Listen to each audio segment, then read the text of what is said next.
All right, so let's go ahead and begin. Look at the answers. Goodness of fit. So chi-square goodness of fit. Again, if you notice, I'm using the same formula. I'm doing the description, doing SSVA, then answering conceptual questions.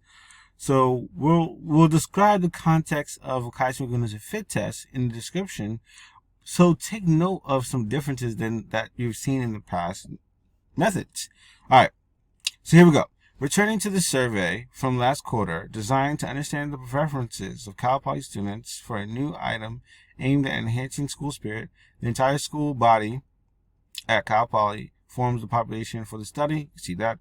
The sample is specifically drawn from the 75 business students. So we're going to say a student is going to be observational unit. We are particularly interested in their color preferences for stickers, with the option of being emerald, mint, olive, or forest. Okay, we hypothesize. So that's important to note that this is what kind of variable. What are we measuring on each person? Okay, I'll say that there's sticker color preference, color preference for stickers, and how many different levels are there? There's 4. So therefore, this is a categorical variable, right? And there's 4 levels. We hypothesize that the distribution of our color preferences is 0.25, 0.25, 0.2, 0.3, respectively. Okay. To test this hypothesis, we compare the observed of color preferences with our hypothesized. So we're comparing our observed with what we expect. We're comparing our observed with what we hypothesize. So hypothesize and expect are used interchangeably. So we are comparing what we observe in our sample to what we expect in terms of our data. Okay, so hint. If there is a significant difference between observed and hypothesized distribution, we would conclude that the color preference among students are not distributed as hypothesized. Okay, so take a note of that. So let's now look. Well, I was going to show you all the questions, but I don't have internet right now. That's fine. So SSVA. Okay, okay, we can just go right to it. Okay, so the summary of the data. All you need to do to summarize this data is just to find a frequency, the counts for each one of these colors. Okay, each one of these colors. Okay, and then visualizations. The best way to visualize this information is using the bar plot. Boom. There you go. And so then I put the actual color of the color that we're looking at and the actual frequency on top of each of the bars. So the most frequent color is, you gotcha, forest. Okay. I'll provide the R code here. That's fine. Don't be mad. The key thing here is this is going to be my test statistic, 34.6.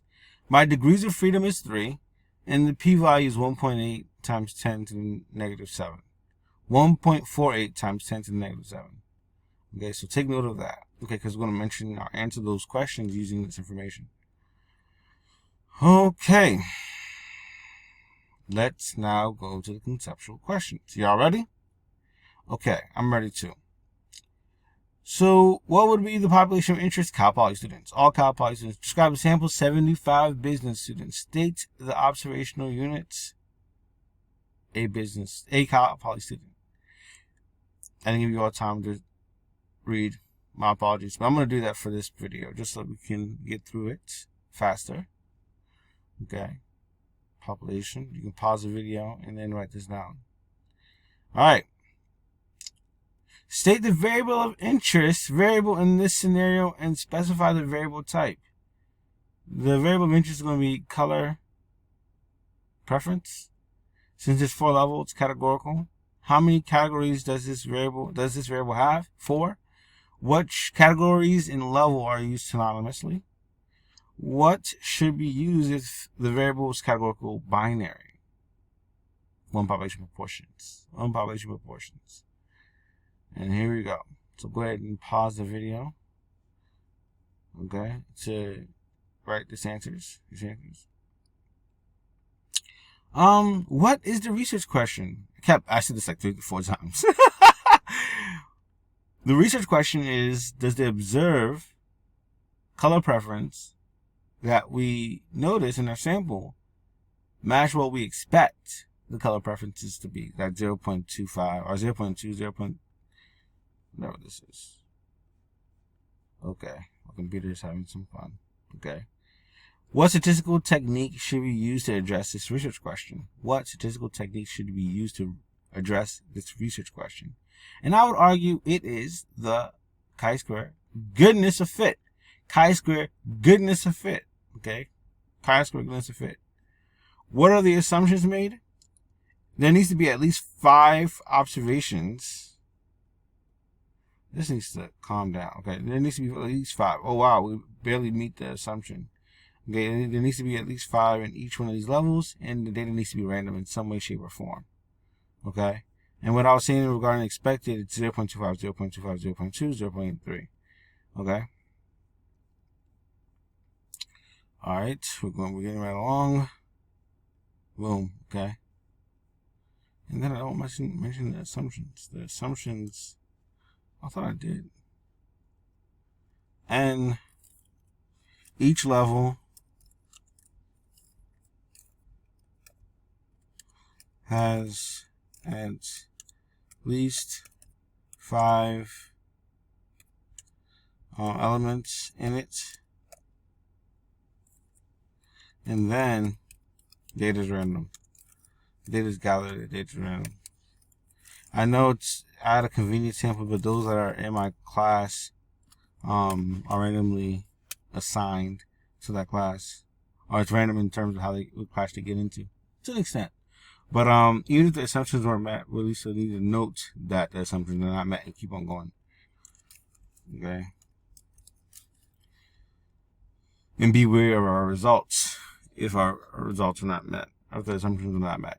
Okay. State the parameter of interest in symbols. Explain what these parameter symbols mean. Since we're dealing with a categorical variable, we're dealing with proportions.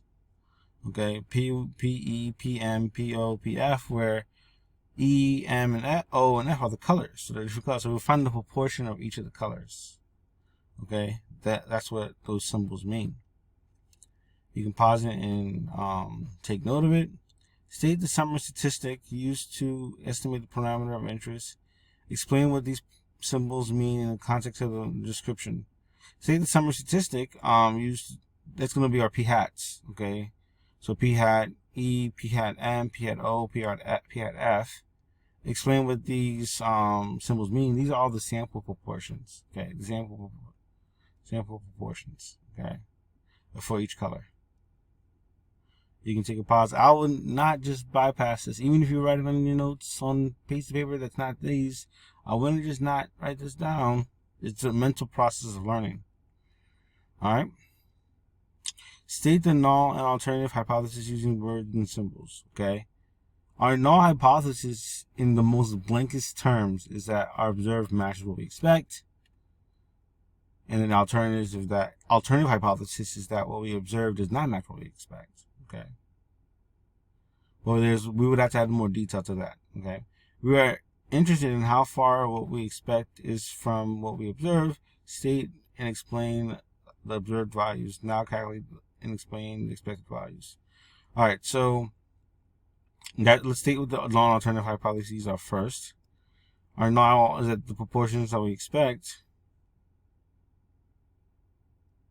for each color is that set value. Notice I'm saying the population proportion. Okay, I'm referring to the population, not the sample. Okay, you can pause the video and write that as one more. Okay, good. The alternative is that at least one, it does not match what we expect. So it's just one liner. It's just a one liner, and it just needs to be one of them, and then the whole thing breaks.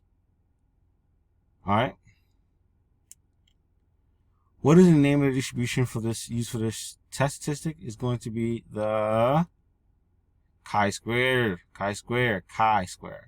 How do you find the degrees of freedom? That's going to be the number of levels, number of categories, minus 1. So it's going to be 4 minus 1, which is 3. Okay? So again, I'm going to go back to the non-alternative. non-alternative. So what we do in hypothesis testing is that we're going to assume that the null is true. And we're going to then figure out how much evidence do we have against it based on our sample data. I didn't know, I didn't specify what the expected and observed values are, but the observed values are what I said before in terms of the observed frequencies, which is 18, 39, 12, and 6. But the mechanism of actually finding the expected values, I'm going to write this down. I'm pretty sure I thought I wrote it down there, but I didn't. Okay, it's going to be E. E is equal to N times P. I'm going to say I know it's saying what's I. I can be, it's going to be either emerald or olive or the other two colors. And so what we do is we take the sample size N and multiply it by all of our expected proportions. So our sample size is already counted, I remember, it's 75. And so you take 75, you multiply by 0.25. 75, you multiply by 0.25. I already did that. Times 0.2 and 0.75. I mean, 75 times 0.3. So 75 by all these proportions, and those are going to be our expected proportions. Those are going to be our expected proportions. Our expected count. Expected count. My apologies. I'm getting ahead of myself. Okay. So let me show you that in action. Okay. So what that means is that my observed, okay, we're calculating the test statistic. We'll look at my observed 12, 18, 6, and 39. Take 25% of my 75, which is 18.75, and then multiply it by 75. Did I say that right? So take 75 and multiply by 0.25, you get 18.75. Take 75 and multiply by 0.25, you get 18.75. You're not going to round these numbers. You're not going to round these numbers. Okay? And so what we're doing is to see how far observed. See, I got ahead of myself. We're going to take our observed, subtract our expected from it, square it. The reason why we need to square is because if we add it all up, it's going to be equal to 0. So we need to add these all up. It's going to be equal to 0.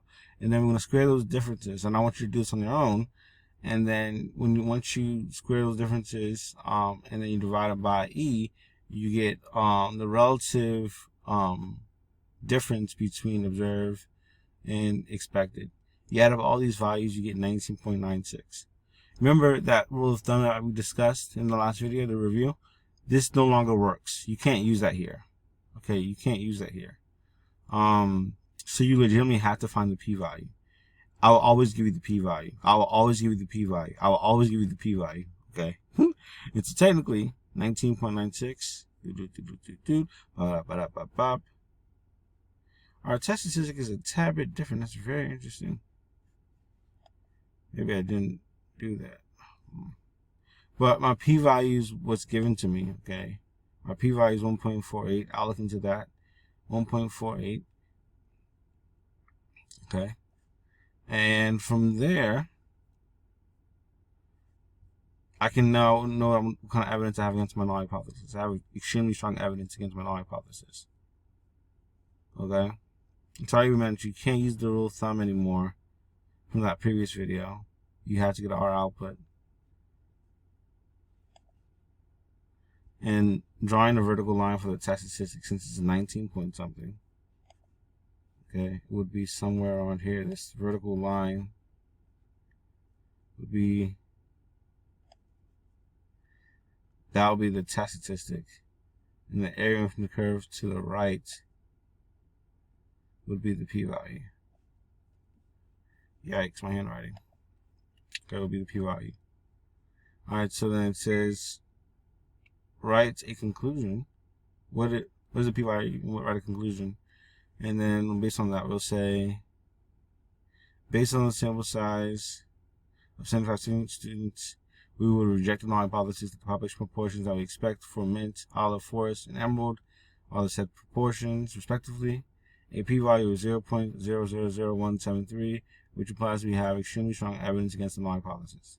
That's what we can conclude. We have extremely strong evidence against the null hypothesis. How does the null hypothesis change if we want to test if color is equal likely? This is a nice question. If we wanted to see if all of them are equal, so right now we're not testing for that. We're testing if the actual colors are particular 0.25, 0.25, 0.2, 0.23. I mean 0.3. But if we wanted to check if they're all equally likely, we would essentially do we'll actually check if all the proportions are equal to 0.25. If all the proportions are equal to 0.25. If you said that, good job. Okay. How hard were those questions? Let me know in the comments below. Thank you. Thank you.